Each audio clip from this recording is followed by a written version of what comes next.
Hi guys, तो RBI की monetary policy पे थोड़ी सी बात की जाए। पहली चीज़ वो क्या बोल रहे हैं कि उनका बेस केस है कि क्रूड का price for this financial year will remain at around $80 a barrel. अगर आप बाकी most of the large bankers की बात करें, इन वेल्थ हाउस की बात करें, they have a base case of $90 to $100, तो वहाँ थोड़ा सा एक वेरिएशन है आरबीआई के फोरकास्ट में। सेकेंड, अगर आप बात करें जीडीपी फोरकास्ट, आरबीआई ने 7.6 से 6.9% कर दिया है, विच लुक्स ओके। थोड़ा और कट किया जा सकता था but still is fine.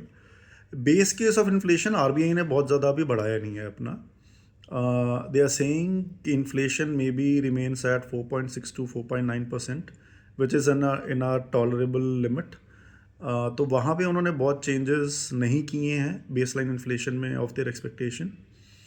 Secondly, अगर आप देखेंगे, मार्केट्स ने आरबीआई के ऑलरेडी रेट हाइक को प्राइस इन कर लिया। हालांकि आरबीआई ने कोई रेट चेंज नहीं किया है। रेपो रेट अभी भी 5.25% है जो लास्ट टाइम था। एंड ग्लोबली अभी किसी भी कंट्री ने रेट हाइक्स नहीं किए हैं, बिकॉज अभी डेटा मार्च का, ऑफ कोर्स इन्फ्लेशन का डेटा अभी नहीं आया मोस्ट ऑफ द कंट्रीज़ में। और जहाँ पे आया अभी वो कम्प्लीटली प्राइस इन नहीं है कि वॉर का इम्पैक्ट उसमें नहीं पता है हमें। तो आरबीआई ने भी उसी चीज़ को देखते हुए अभी तक कोई भी रेट हाइक का डिसीजन नहीं लिया है। बट मार्केट ने ऑलरेडी प्राइस इन कर दिया है कि आरबीआई 0.75 से 1% तक, यानी 75 बिप्स से 100 बिप्स तक का रेट आने वाले टाइम में बढ़ा सकता है। बिकॉज अगर आप गवर्नमेंट बॉन्ड की यील्ड को ट्रैक करते हैं तो 10 ईयर यील्ड ऑलमोस्ट 7% टच कर चुकी थी और अभी 6.9 6.95 के आसपास है।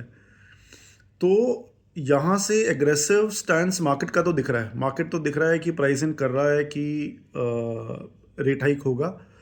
तो दो केसेस हो सकते हैं, रेट हाइक होगा या नहीं होगा। आई थिंक दोनों केसेस में पहली चीज़, अगर आप एफडी इन्वेस्टर्स हैं तो थोड़ा भी लॉन्ग टर्म एफडी ना करिए, बिकॉज रेट हाइक होने की पॉसिबिलिटी है।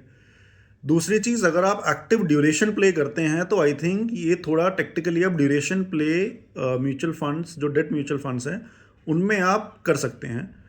But do consider your risk appetite before you take that.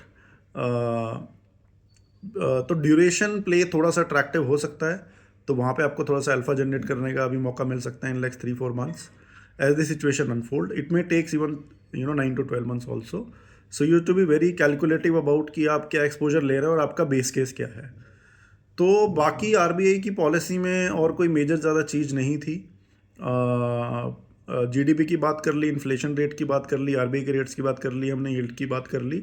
Mostly यही चीज़ें हैं। जैसे जैसे स्टिल डेवलपमेंट्स अभी आएंगी तो मैं आपके साथ शेयर करता रहूँगा। But overall RBI looks more optimistic than the market in terms of impact of the war on the Indian economy. अच्छा, आरबीआई ने एक चीज़ और भी कही है कि अगर इन्फ्लेशन शूट करता भी है और रियल रिटर्न्स नीचे आ जाती हैं, अभी रियल रिटर्न्स ऑलमोस्ट 70 बिप्स के आसपास हैं, विच इज़ नथिंग बट आपका रेपो रेट माइनस इन्फ्लेशन जो उनका एक्सपेक्टेशन है। अगर वो कहते हैं कि रियल रिटर्न नीचे भी आ जाएंगे तो विल टॉलरेट इट। एंड अगर हमें लगेगा कि ये जो आई हैं नीचे रियल रेट, वो ट्रांजिएंट इन नेचर हैं और वो धीरे धीरे सेटल हो जाएंगी, तो आरबीआई थोड़ा ज़्यादा ऑप्टिमिस्टिक है as compare to the market at large. तो आई थिंक ये मेरा रीड है पॉलिसी का। बट आई थिंक अभी ये कहना बहुत मुश्किल है कि क्या इम्पैक्ट होगा वॉर का और कैसा नहीं होगा, बिकॉज जब तक नंबर्स हमें नहीं मिलेंगे इकोनॉमी के तब तक हम कुछ कह नहीं सकते हैं। बट अभी ओवरऑल मार्केट में ज़्यादा प्राइस इन किया हुआ है रेट हाइक, आरबीआई ने वैसा भी इंडिकेट नहीं किया है। तो ये अभी तक का स्टेटस अपडेट है। Thank you.